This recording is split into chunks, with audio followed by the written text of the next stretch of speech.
What's the craziest thing someone has ever asked you to do at the workplace? I used to work at a small law firm that took itself way too seriously. The partners wore three-piece suits even in July, and the receptionist answered. Every call with a tone that made it sound like the Queen herself was on the other end.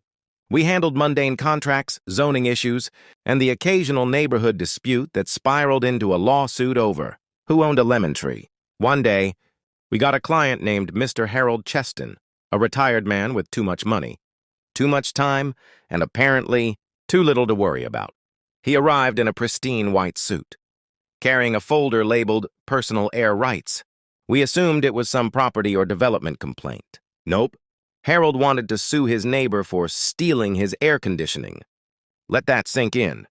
He claimed that the way the neighbor's front door opened at a diagonal, combined with the summer wind patterns, allowed the cool air leaking from his window unit to be sucked into the neighbor's foyer, thereby unauthorizedly cooling their property.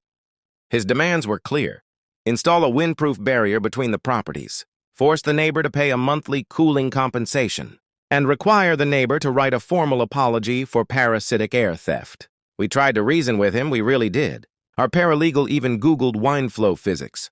But Harold was determined. I'm not paying for my enemy to enjoy 72 degrees while I suffer.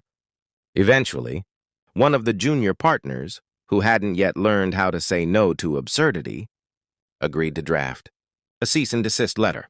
It was a masterpiece of nonsense, referencing thermodynamic rights and molecular trespass. Needless to say, the neighbor framed the letter and put it up in his living room. As for Harold, he left us a one-star Yelp review titled Defenders of Thieves. Moral of the story? Sometimes the heat outside isn't half as dangerous as the hot air inside.